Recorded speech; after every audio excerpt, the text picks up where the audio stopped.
The year is 1939, and Italy, as with the rest of the world, is very aware that a big war is about to go on. Now, the invention of the tank definitely revolutionized warfare, and Italy had their fair share of attempts in the First World War. But given that the First World War in Italy has been fought on the Isonzo, a river on the Alps, on rough mountainous terrains, this reflected on Italy's tank doctrine, with light tanks such as this tankette CV-29, which then evolved into the concept of the L3 CV-33, the most famous tankette in the world, arguably.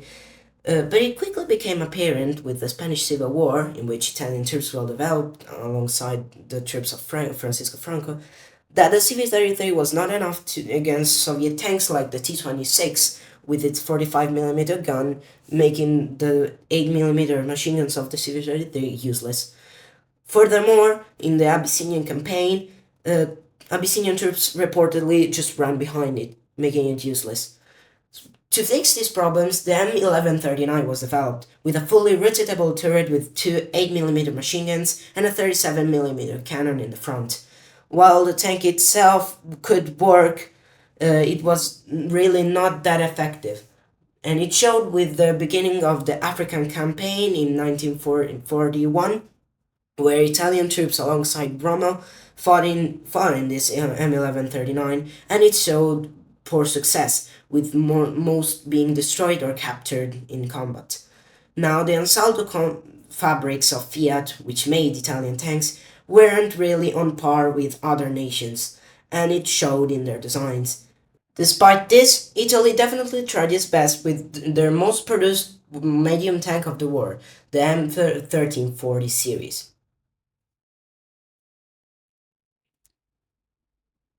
The M1340 was designed to be a medium tank sporting a leaf spring suspension and a Fiat engine. It had a 47mm gun, which was a direct upgrade to the 37mm on the M1139, and it sported three 8mm Breda machine guns, two in the hull and one in the turret. The tank had 4 crew members, a commander which also operated the gun, a loader, a driver, and a radio operator which also operated the 2 machine guns in the front. And it had a riveted construction, given Italy did not have their welds. It also had 3 hatches for the crew, 1 on the side and 2 on top of the turret, while there was also a front hatch designed for the driver to look better out of the tank when not in combat, while in combat it was used as a periscope on top of it. Reportedly, the Italians stated that the tank fared quite well against British tanks in North Africa on its first deployment in 1940.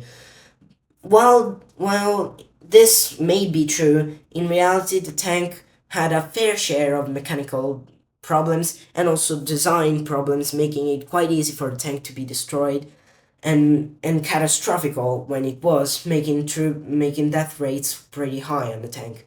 Some tanks were even captured by the Australians, who used it because in lack of anything better. Despite this, the M1340 was still produced in large numbers, even seeing variants like the M1441 and M1542, but it also saw a variant with an SPG with the Semovente series, taking its chassis and removing the turret to add a gun in front designed to tackle problems like tanks, which the 47mm on the M1340 was bad at handling, or generally inadequate against tanks like the Sherman.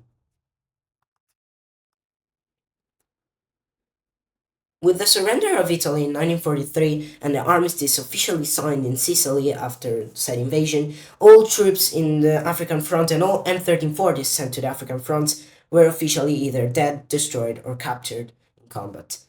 The Italy plunged into a civil war, and despite this, Germans decided to keep the Fiat factories working on tanks. But instead of the M1340, which was quite ineffective, they decided to make them focus on the P40 tank, which was an upgrade to it, a medium/heavy tank designed by Italy. The M1440 was also used sporadically with anti-partisan movements, like in the uprising of Warsaw, but it saw limited success. While the tank itself was the best Italy could make, it really left little to no impact on the world. It did leave an impact on Italian designs, though, and it allowed the country to stay in the war a little bit longer than it would have without it. Thanks guys for watching. This video was actually kind of a nightmare to make. I'm not very good at voiceovers, but I really hope you enjoyed it even though it was brief. And if I said anything inaccurate, please let me know in the comments. I will try to correct it in my next videos. But for now, thanks for the attention and bye!